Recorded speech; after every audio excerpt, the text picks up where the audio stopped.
Well, finally we're through that. I hope everybody sent in a lot of money.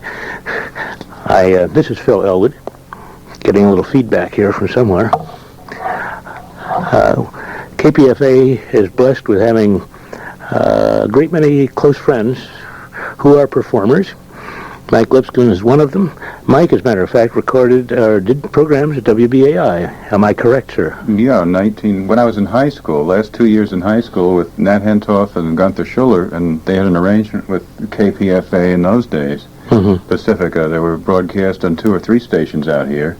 And then in 1963 and 64, I did a series of programs called Stride Piano. And they were rebroadcast out here, too. The direction of KPFA's broadcasting went the other way. It started here at WBAI. I picked them up, and then it started going back and forth, because as I've said before, even today, on this show, many of my earlier programs, when we got acquired WBAI, if you'll remember, the station was given to Pacifica. Suddenly somebody gives you a radio station, and Pacifica took it over without any pre-programming at all, and so we went right on the air, having taken it over with taped stuff that was coming in from Berkeley. Sure. And you were involved pretty early in it. You've always been associated with the stride piano business, but I know that in your background you have a lot of other musical contacts. You and I met, I imagine you remember, on East 24th Street. Wasn't that East 24th Street? That's right. Yeah. RCA.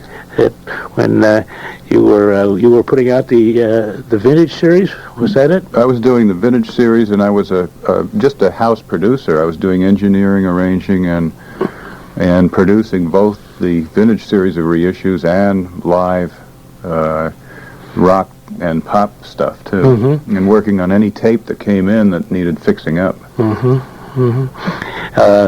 Which of the pop non-jazz items do you remember? Well, there was a group called Lighthouse I worked with, a rock group from Canada, and I did a lot of editing and mastering of the stuff that Chet Atkins used to send up from Nashville. And actually, I remember I worked with Brad McEwen, co-producing an Earl Hines and date that he did for us in 1964. And I don't know, I'd say there were about 300 albums there that I worked on in one way or another. And at the time you were helping to produce the reissues of Fats Waller, which don't you consider that was your major contribution? Well, that was my dream. I always felt that I wasn't reissuing, I was reinstating. The best thing that we did at that time was develop a superior process for taking the hiss out without using too much limiting and never using any echo. And some people still think it's just one of the best jobs that was done at that time. I think RCA Victor then, and I think HMV in Britain on their 10-inch reissue series that slightly preceded. That's right. You mean those were mastered by Bill Grauer and Arne Keepnews for the X series, and then that predated the vintage series. I think the larger record companies have always had a tradition of periodically reissuing records. Well, they certainly are at it now. Yeah. I'm being inundated, and in my position, I'm glad to get them, but I'm getting reissues of reissues of reissues now. Atlantic has got the whole catalog reissued again from the old days. Sure. But they've rearranged it, and as you know, what happens? You get 2 or 3 LPs, and there may be 1 or 2 second takes or additional items on it, and all the rest of it you already have. But of course, that's their reason for doing it that way. Well, we were lucky at RCA because we had a lot of the original masters. Unfortunately, Columbia and Decca had destroyed so many of them, so that we had 2, and we were the only ones that had 2 and 3 different masters and what they call molds and different items that you could actually press up on new vinyl. So we altered our press cycle, and I'd go out to the plant and work with them on how to use these 40, 30-year-old masters without having them crack, because you'd have to apply hot and cold temperature to mold the record. You were playing piano by that time, weren't you? Oh, sure. I was never devoting as much time as I am to it now, because being a record executive and getting involved in contracts and all that stuff, flying around, looking at groups, you don't have much time to really concentrate. Were you practicing or playing with Willie the Lion Smith? And I know you had very close relations with him. Well, I had close relations with him as a friend. He never really taught me that much. I learned 90% of what I know from James P. Johnson and Fats Waller records, and the last few years Art Tatum, of course, and Donald Lambert was a pianist who I sort of rediscovered, and that got me into the record business. Got John Hammond to come out to a bar in New Jersey to hear him. Even got U.B. Blake to come out with me and hang out, and sort of got him more re-notarized. On the stride piano, assuming that most people know what we're talking about, I don't want to get involved in one of those long discussions about what it is. Suffice to say, as Fats would have come up with, if you just listen to one rendition of it, and you get the idea.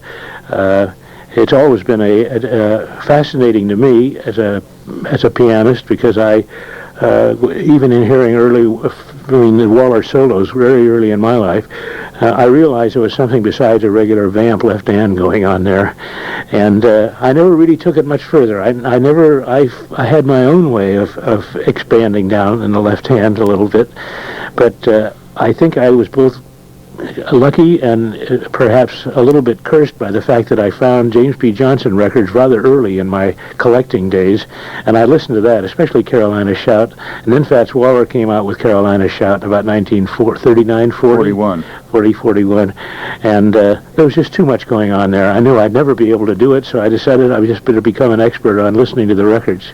Oh, certainly. It was very intimidating for me as a young person, too, and I always wanted to play it as best I could, and it's a live jazz style. It's if you want to play it properly, you don't play it note for note the way somebody else did, because then you lose the feeling of jazz, and you lose the swing. You have to master the swing, and you have to be able to do it well enough so that you can keep it up all the time. But it is varied, and it requires improvisation and something beyond exactly what Fats Waller or James P. Johnson played. Why don't you give us a couple of tunes? Okay. Okay. You can tell us what they are, or you can just play and then recap it at the end. This is Mike Lipskin, folks. I'll start off with a little bit of NUMB Fumbling, which is Fats Waller's blues solo, and of course I'm just playing blues, but I'll start off with the way he did it in 1929.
I'm going to do next is something from Rodgers and Hart selection in Stride.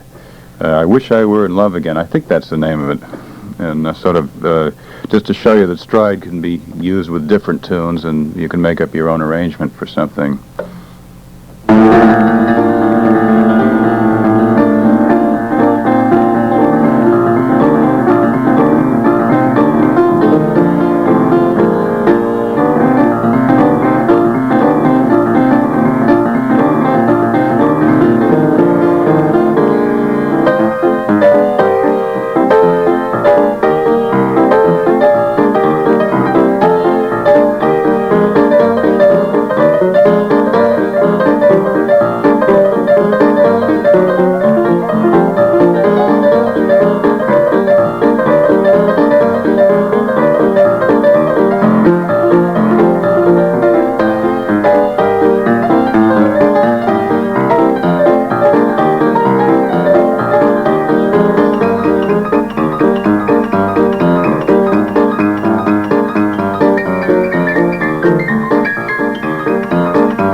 No, that sounds wonderful. Hadn't occurred to me, you know, so many times I hear stride or those who play in more traditional piano forms playing on uprights, poor uprights too. Unfortunately, and yeah. The dimensions are just immeasurably enhanced when you can get a grand like this, you know, and it just bounces out because it's really grand piano music. That stereotype always makes musicians and the people that know cringe when somebody says, well, shouldn't the piano be out of tune or in bad shape for you to play properly? Fats Waller in his contract always specified that he would not play unless there was a tuned Steinway. That was it. As soon as he could command that sort of respect. What was that? Did he record down in Camden? Well, he did. RCA had three places they recorded pianists. They had what was known as the Camden Church Building, where they had a wonderful old pipe organ, and they had a piano there, a good piano. Then they had what they called the 44th Street Lab. This was before 24th Street days.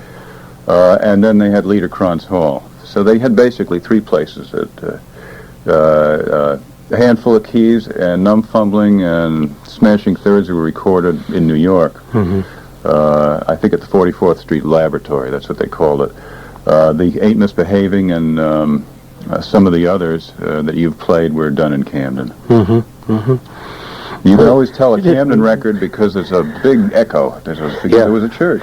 That's why I was asking you, because you and I have brushed on it. As a lot of you listening, by the way, this is Phil Elwood here. The piano is being played by Mike Lipskin, who is making the highly pertinent comments that I find fascinating because when you're a record buyer, even if you play instruments, you know, you don't. It's difficult to visualize how the record was made back 10, or well, let's say 30, 40, 50 years ago. I mean, I remember the first time I went into the 24th Street, you know, and saw those little itty-bitty studios where Benny Goodman recorded, you know. I just couldn't believe that when I grew up playing those 78s, you know, that I always thought, you know, the big stage and the fancy. It wasn't that way at all. I mean, those were laboratories for hard work. Oh, sure. They had wax. They had two types of wax, float and cast, and they had a buzzer. In fact, on the masters that we used, the lead-in grooves are longer, so you can hear this awful buzzer. It's a very ugly sound. that signal to everybody they better start. If they don't start now, then they're going to destroy the master, and they'll have to get up another piece of wax and put it on. They look like pizza platters. Yeah. That's interesting stuff. The piano work, though, taking that, I'm almost reluctant to use this word stride because everybody gets thrown off by it. Well, I've sort of propagated the word stride because it is a special style, even though it should be just jazz piano, because it calls on a lot of things. No, it's a good 10-finger jazz piano, let's call it that, too. When you play take a popular tune, you're only doing what the classic guys always did anyway, and some of James P. Johnson's finest solos, really. What is this thing called Love? He did a wonderful job on that. And Fats Waller, Mike does not agree with me, but anyway. I love it. Absolutely. I love it. I have the original Brunswick. Yeah, those. In fact, it inspired me when I made my record of it in 1982. This thing called Love. But I think that's something that a great many people forget, in the same way that they tend to identify a style as being exclusive from other kinds of music and unusable, and in doing so they ignore the whole relationship of jazz to the performing art. Well, a lot of younger people also, especially it seems in jazz, will lump about 50 years of music and specific disciplines into one bag of either cartoon music or something else, just pre-whatever is today. Very young people say, do you also play jazz? And what they mean is, do you play electronic music, fusion music? Because to them, that's jazz. This is classical music to them. Good. Grover Sales would approve. I would like very much if to go on and have you do these in pairs, a couple. Sure, whatever you want. Can comment and go ahead and do this, because as far as I'm concerned, this is what the whole afternoon ought to be, is listening to some of my favorite pianists on this wonderful piano. Oh, it's so much fun to play it. Yeah, it sounds very nice.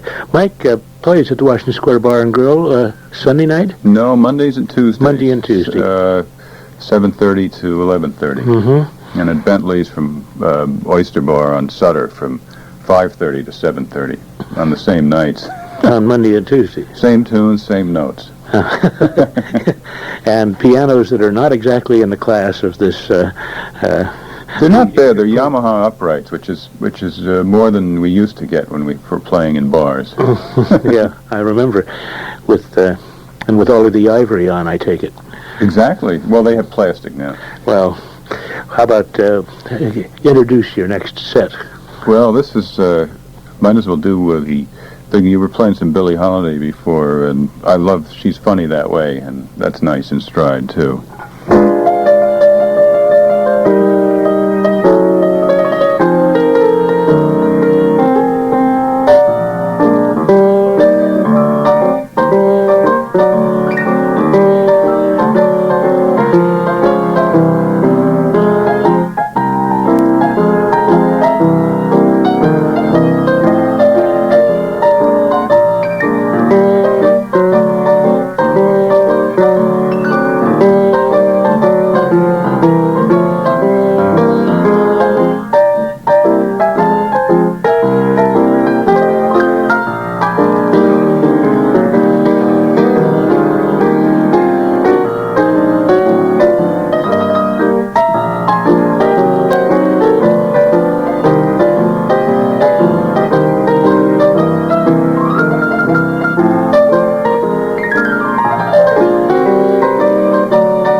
by James P. Johnson, which is one of his display pieces. In the old days, the younger pianist would try to play the tunes as his own compositions as well as he did, and these are good things to play when you're trying to keep up your technique in the style.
Now I wait for the record changer to clang down on those 12-inch blue notes and yeah, it's close. Go That's right where I to got that basically from. Carolina Balmoral and Caprice Rag, another one from that same set. Oh yeah, that's a tough one. That's a real finger buster. So is this one though, because it's the rhythms inside there are really tricky. And for those of you who wonder what stride piano, that's a pretty good example.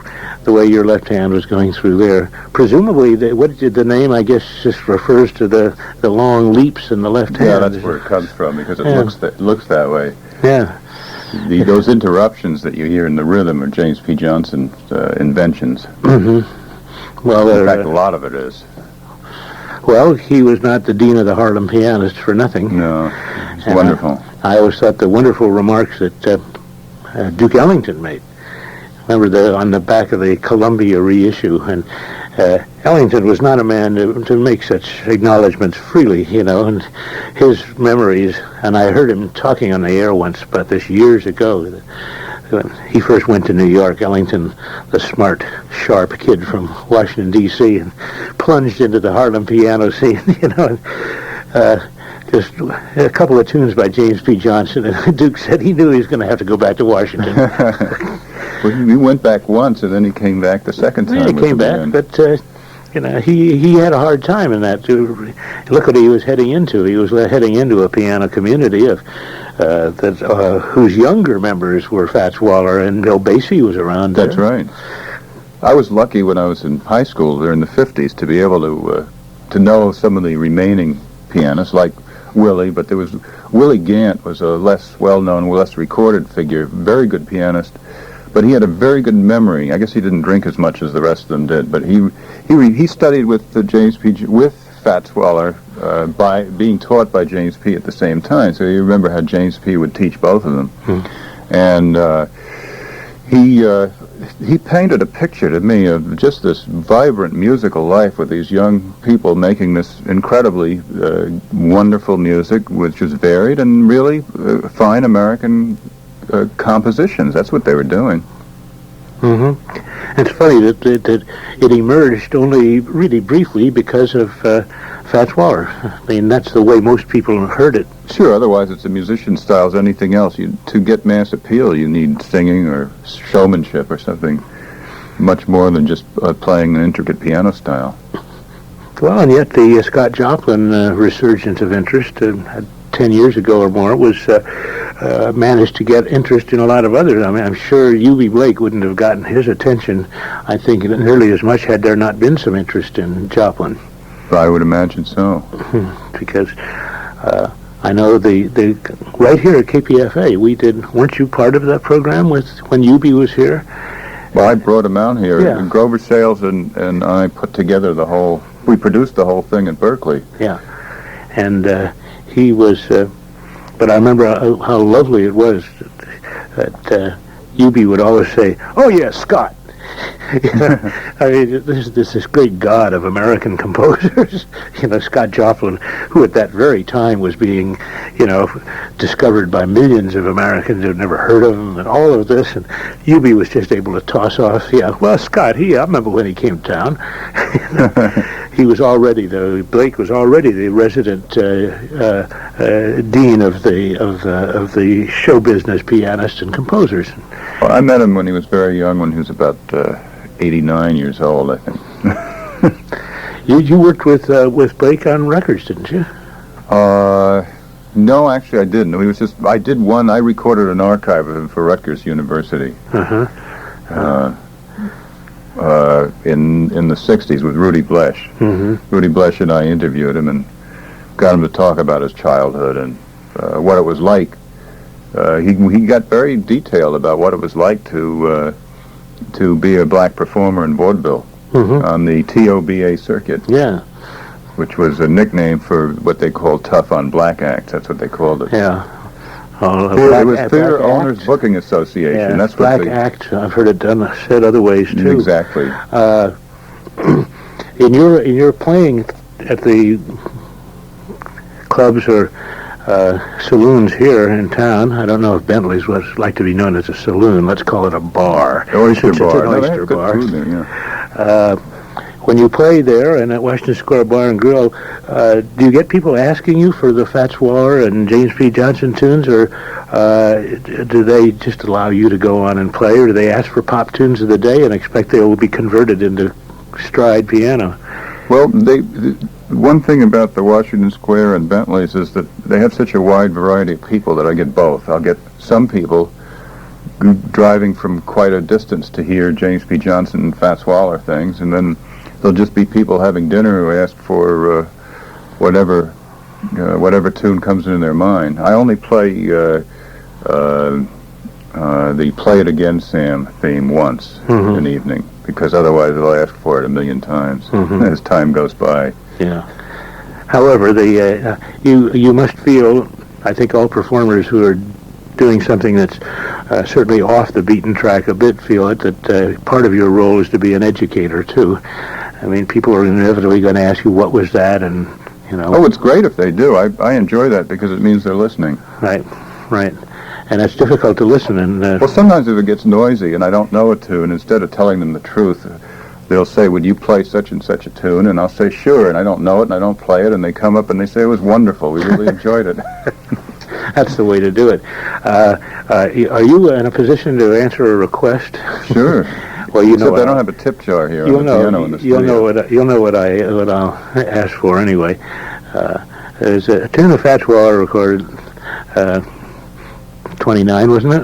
Exactly. It was one of that session. Yeah. Called "Sweet Savannah Sue," which from the very day that I got that Bluebird record, and I even remember where I got it, but nothing special. It was in the East Bay, and it was on a clearance sale.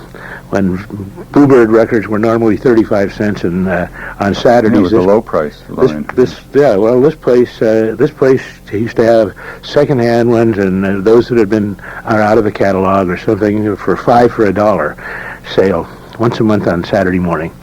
And I went in. I got 2 of those Bluebird Fats Waller records, 20 cents a piece, practically new.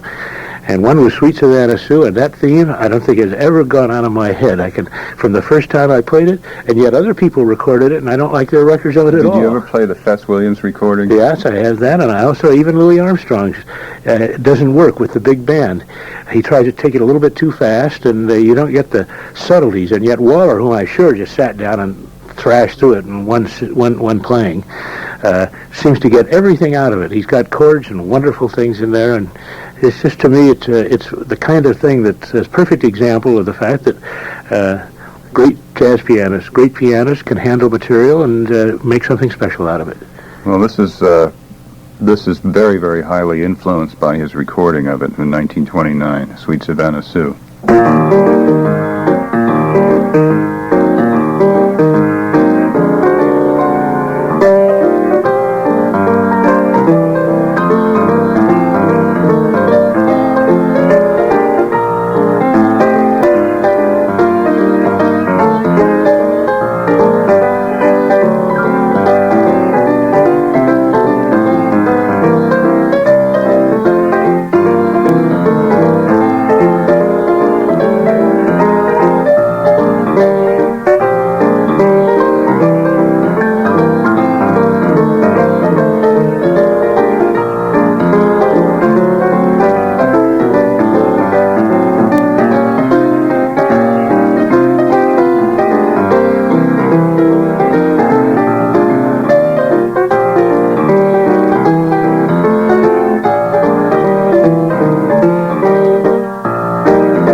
Let's make believe we're in Camden.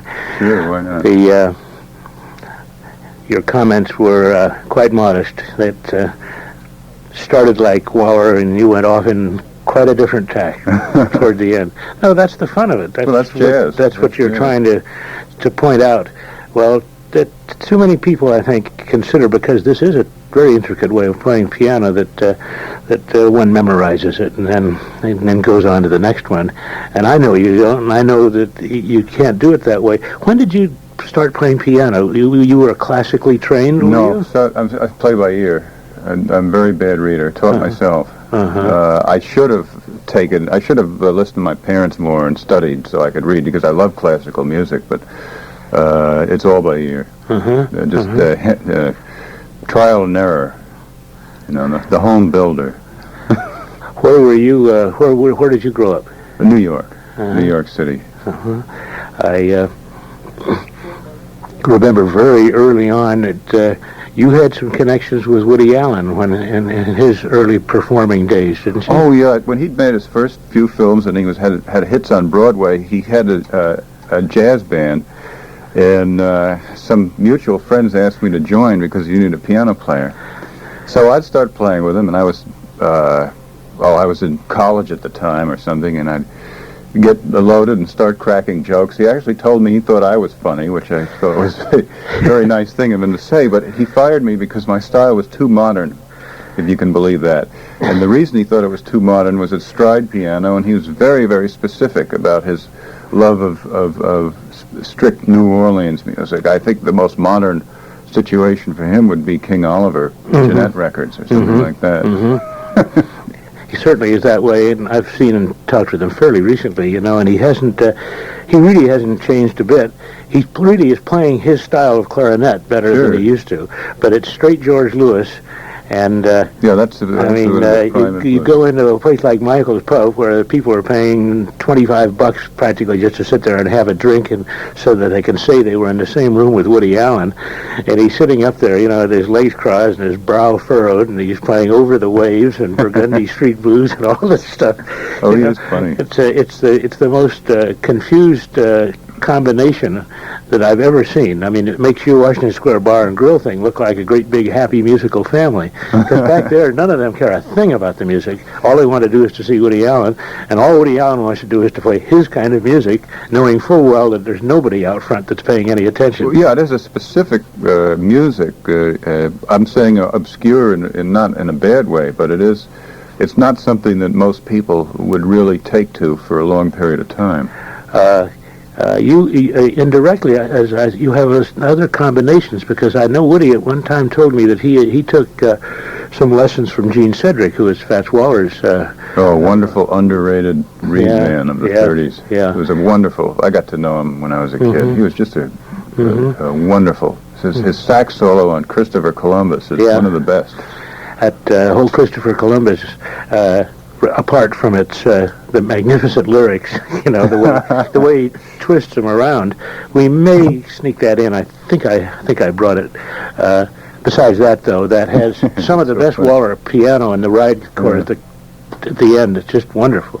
It's funny the way this kind of piano really is both a solo style as well as quite applicable for in a small group, isn't it? Oh, it's great for accompanying. I love accompanying singers, and I have a group of local musicians when somebody has the budget and they want to hire us, that we do 30 stuff, and I'm playing stride behind them, and they love it. Everybody loves it. Yeah. How about a couple of more solos? Okay. We're talking to Mike Lipskin, by the way. Those of you who may have just come into KPFA's range or clicked it on or come back with us again, I'm Phil Elwood, and I am luxuriating in a day that I have chosen the programming here because I've been on this station for 35 years. And I have invited a number of musical friends in to entertain me, and I've allowed the microphones to be put so that they can entertain you people too out there. We are raising money, by the way, so if you are particularly enjoying this music and this kind of programming, you might phone KPFA. You'll hear more about that in a little while, but I thought you might want to get closer to the phone so you can be the first to phone in after Mike has a couple of more tunes.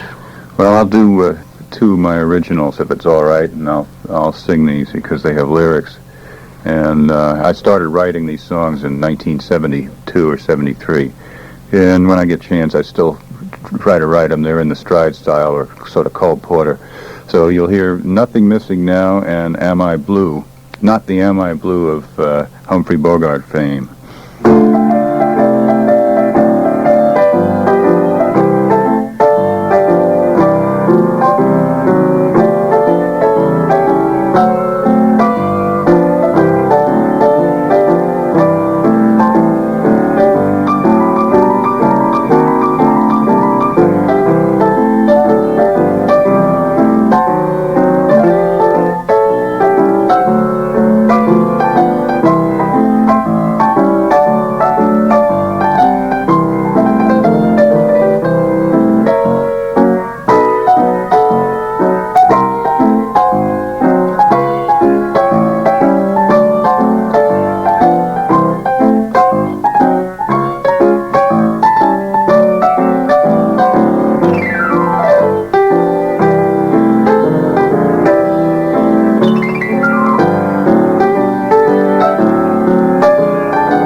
so politely, knowing how to slide me, yet you hold my heart somehow.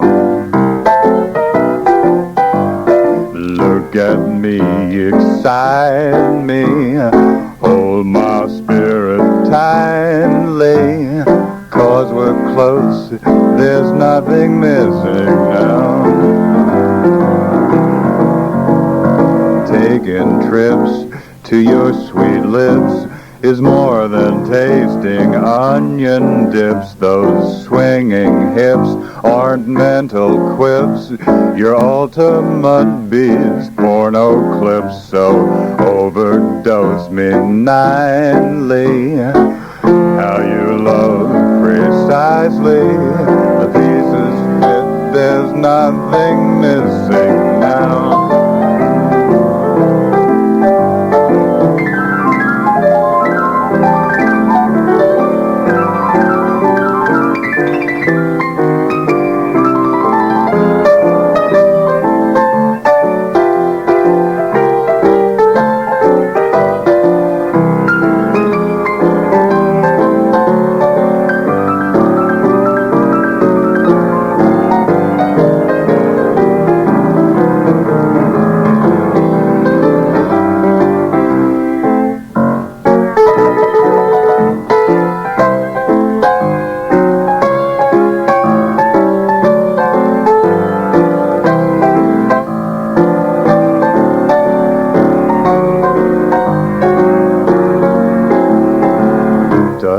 So politely, knowing how to slide me, the pieces fit, there's nothing missing now.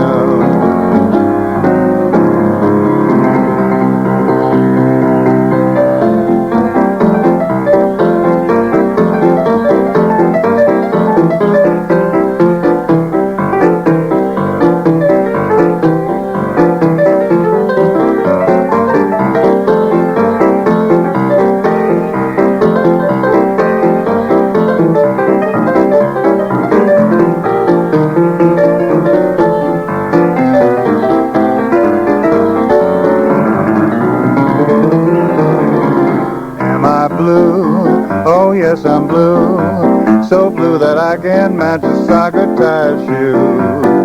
I would do, oh yes I do, most anything if you would say you love me too. I'd share shampoo, a shower too. I can't subdue my passion when you're in full view. Love's residue has got us blue, and I'd like some of your new tattoos.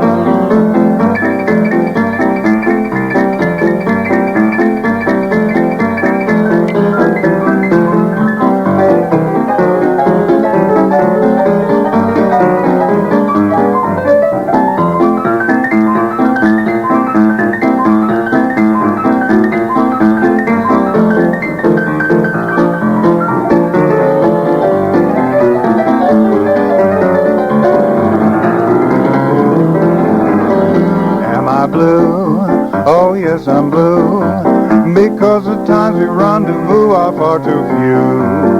I would do, oh yes I do, most anything to stay within your fine canoe. I'd pour some glue upon your shoe, if that would keep you from another avenue. I wish I knew the final clue, keep us from that old love's residue.